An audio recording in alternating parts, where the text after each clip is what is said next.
ये 21वीं सदी की नारी है। ये केवल पाउडर और काजल लगाकर श्रृंगार ही नहीं करती है। ये केवल पाउडर और काजल लगाकर श्रृंगार ही नहीं करती है, समय आने पर आंखों में अंगार भी भरती है। ये 21वीं सदी की नारी है। ये 21वीं सदी की नारी है। ये केवल पर्दे के पीछे से शर्माती नहीं है। ये 21वीं सदी की नारी है। घूंघट की आड़ में केवल शर्माती नहीं है। अगर हक की बात आए, अधिकार की बात आए, तो सामने से शेरनी की तरह गुर्राती भी है। ये 21वीं सदी की नारी है। तो आज जितना भी दीदी मन, बहन मन अले हा, आटले हा, जुटले हा, तो इनके एगो बतिया साफ साफ बोले चाहिए हो। भाई मन के जब तोहनी के जरूरत पड़ता है, सड़क में पड़ता है तो सड़क में तोहनी के साथ ही है, सदन में पड़ता है तो सदन में तोहनी के साथ ही है। इसलिए आज एक भाई होने के नाते हम इनके जहां तोहनी के जरूरत पड़ता है, तोहनी के साथ खड़ा रहा बहन के शुभ अवसर पर एक फुटबॉल मैत्री खेल के माध्यम से इस कार्यक्रम के आयोजन में भूमिका का निर्वहन करने वाली रांची महिला जिला टीम का आभार, जिनमें मोहरी दी, जयंती दी, अमृता दी, पार्वती दी, रंभा दी, रिंकी दी, मरियम दी, रानी दीदी, सुनीता, लक्ष्मी और अंजलि दीदी तथा अन्य जिनका नाम छूट गया माफ कीजिएगा। पूरी जिला महिला टीम का बहुत बहुत आभार, जिन्होंने दोस्ताना महिला फुटबॉल खेल का आयोजन रखा। साथ ही हमारे बीच उपस्थित हैं सिल्ली से पूर्व प्रत्याशी बड़े भाई देवेंद्र नाथ महतो जी, तमाड़ से पूर्व प्रत्याशी देवंती मुंडा दीदी, कोल्हान से हमारी छोटी बहन बेबी महतो, रांची जिला के जिला अध्यक्ष, महिला मोर्चा की जिला अध्यक्ष, अनुसूचित जनजाति मोर्चा के अध्यक्ष तथा तमाम पार्टी के कार्यकर्ता, सदस्यगण, कार्यकारिणी सदस्य, आप सभी को अंतर्राष्ट्रीय महिला दिवस की असंख्य शुभकामनाएं। क्योंकि आज शनिवार का दिन है और हमें लगा कि शायद छुट्टी संडे को होगा, और हमें यह भी लगा कि शनिवार को शायद सदन चलेगा, सदन में बहस होगी, और हम अपना डायरी में लिख के आए थे। हम लिख के आए थे कि कोयला पे लेके किस दिन बहस करेंगे, विस्थापन को लेकर कब बहस करेंगे, जेपीएससी चेयरमैन की नियुक्ति को लेकर कब बहस करेंगे। हम पूरा 20 दिन का शेड्यूल बना के आए थे कि कब कब हमको क्या बहस करना है। और 8 तारीख को, चूंकि हमको आइडिया नहीं था कि 8 तारीख को शनिचर होगा और छुट्टी मिलेगा, आज हम अपनी डायरी में लिख के आए थे कि जब 8 तारीख को मेरा सदन में, विधानसभा के अंदर जब मेरा बात रखने का समय आएगा, तो आज हम सरकार आसन के माध्यम से, आसन यानी जो सदन है, जो स्पीकर है, उनके माध्यम से राज्य की सरकार से आज हमारा मांग होता, डिमांड होता कि राज्य में 33% आरक्षण महिलाओं को तमाम नौकरियों में दिया जाए। ये मांग आज हम करने वाले थे, लेकिन चूंकि आज छुट्टी हो गया है, कोई बात नहीं। अभी हर एक विभाग का बजट पे चर्चा होता है।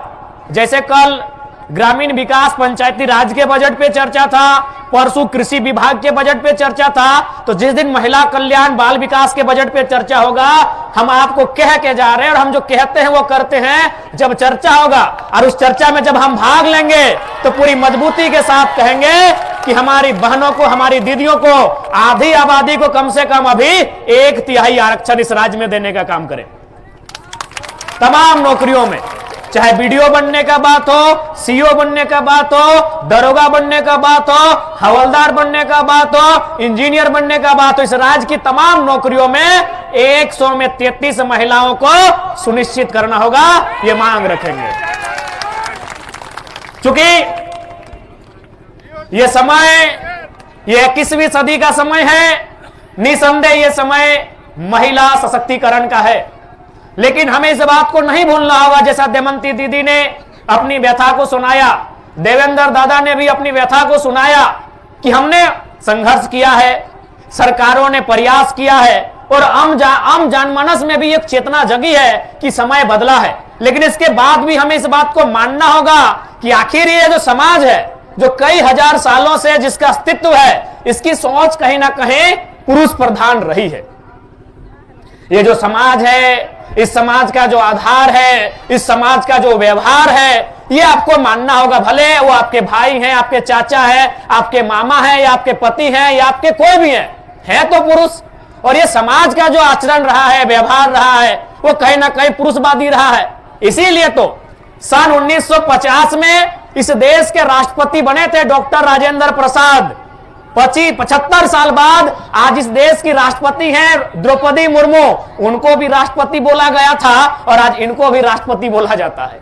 यानी 75 सालों में इस पुरुष प्रधान देश को महिला के लिए वो शब्द नहीं मिला कि अगर महिला यहां आएगी तो उसे क्या कहेंगे। अरे भाई ठीक है, पुरुष राष्ट्रपति हो सकता है, एक महिला के लिए तो अलग शब्द होना चाहिए था, या फिर कोई ऐसा शब्द चुनते राष्ट्रपति के लिए जो दोनों के लिए होता। बताइए, राष्ट्रपति महिला के लिए उचित है? यानी इन 75 सालों में इस देश के बुद्धिजीवी लोगों को एक शब्द नहीं मिला कि अगर कोई महिला यहां पे आएगी तो उसे क्या कहेंगे।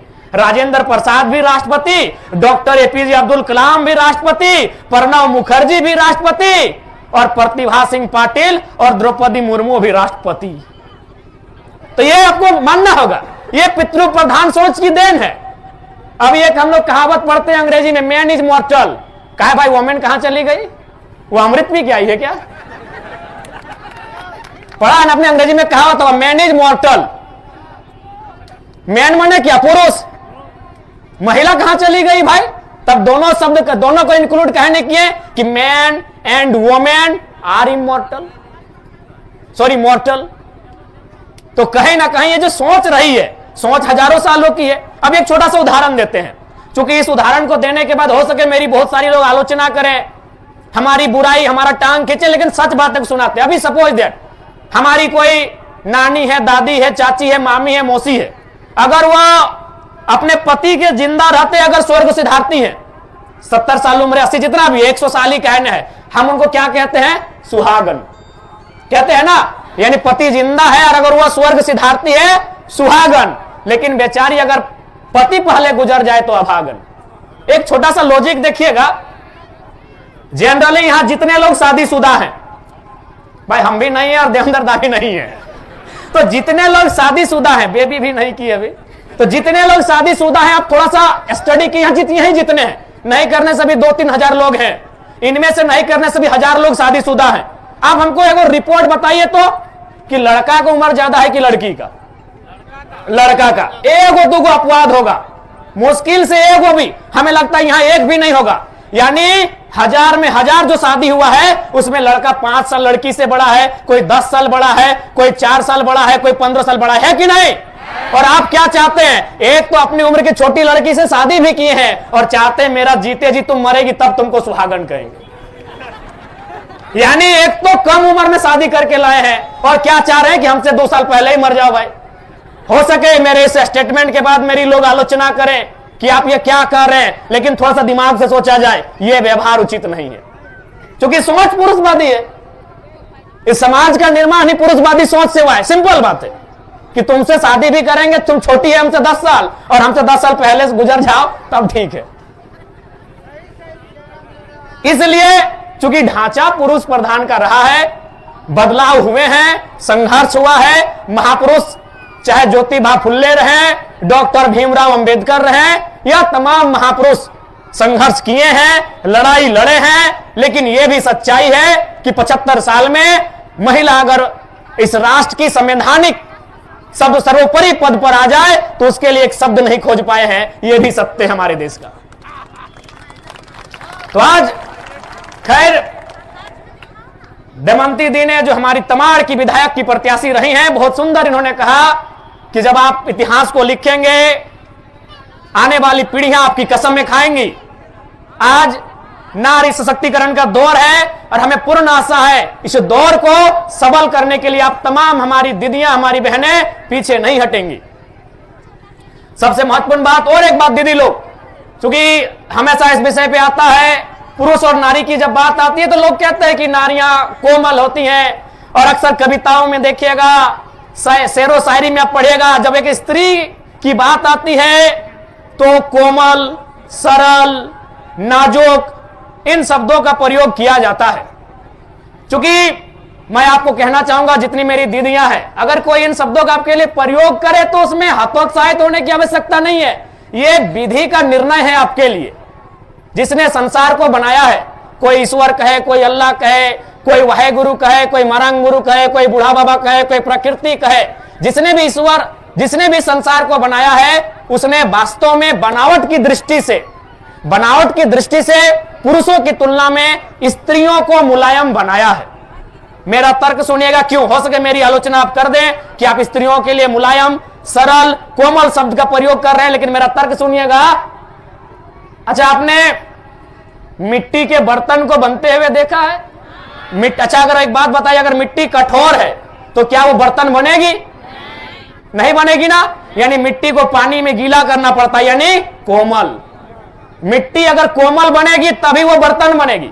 आपने लोहा को देखा है तलवार बनते हुए? क्या जो लोहा कठोर है, रड के समान है, वो तलवार बनेगा? नहीं बनेगा। उस लोहे को अगर आग में गलाएंगे, तपाएंगे, यानी कोमल, उसके व्यवहार में परिवर्तन